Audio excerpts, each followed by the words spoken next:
ரிஷப ராசி அல்லது ரிஷப லக்னம் சார்ந்த நபர்களுக்கு வேலையே இல்லைன்னு சொல்லக்கூடியவனுக்கு 3 வேலை இருக்கும். எந்த வேலையை எடுத்துக்கிறதுன்னு தெரியாது, கன்ஃபியூஷன்.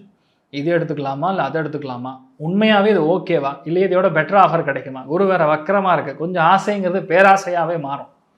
அதனால் எந்தெந்த காலகட்டங்களில் என்னென்ன வேணுங்கிறது டிசைட் பண்ணக்கூடிய நிலைமைகளில் நீங்கள் இருக்க போகிறீங்க. நிறைய பேருக்கு ஏற்றங்கள், புது வாய்ப்புகள், இந்த மாதிரி பல விஷயங்கள் வேலை தொழில் அந்தஸ்துகளில் கண்டிப்பாக கிடைக்கப்பெறக்கூடிய ஒரு அற்புதமான டைம்.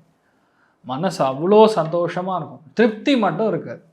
ஏன்னா எவ்வளோ வந்தாலும் பத்தாதுங்கிற மாதிரி நிலைமைகள் இருக்குது. 10ஆம் இடம் அப்படிங்கிறது கர்மஸ்தானம். ரிஷப ராசியில் பிறந்திருக்கக்கூடிய நபர்கள், ரிஷப லக்னத்தில் பிறந்திருக்கக்கூடிய நபர்கள், இந்த 2ல் எது வேணால் எடுத்துக்கலாம். உங்கள் வீட்டில் ஒரு கெட்ட காரியம் நடக்கும், அதுக்கு நீங்கள் போயிட்டு வருவீங்க. அது நட்பு வட்டாரங்களாக இருக்கலாம், ஒன்று விட்ட மாமா, ஒன்று விட்ட சித்தப்பா, இல்லைன்னா கொஞ்சம் தூரத்து சொந்தம், இந்த மாதிரி நபர்களுடைய வீட்டிலேருந்து ஒரு கெட்ட செய்தி வரும், அதுக்கு நீங்கள் போயிட்டு வர மாதிரி இருக்கும். கோச்சார பலன்கள் தப்பு சொல்கிறதே கிடையாது, இருக்கிற விஷயம் அப்படி தான்.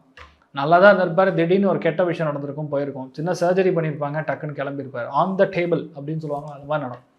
ஆனால் உங்களுக்கு பொறுப்புகள் மிக அதிகமாக ஆட் ஆகக்கூடிய வாய்ப்புகள். நிறைய பேருக்கு ரிசார்ட் வச்சுருக்கிறது, உணவு தொழில் இருக்கிறவங்களுக்குலாம் செம்ம டைம், பெரிய பொறுப்பு. நிறைய பேருக்கு அரசியல் தலைவர்கள் பொறுப்புலாம் வரும், நிறைய ஏற்றங்களும் நினைச்ச காரியங்களும் சக்ஸஸ் ஆகக்கூடிய ஒரு காலகட்டம்.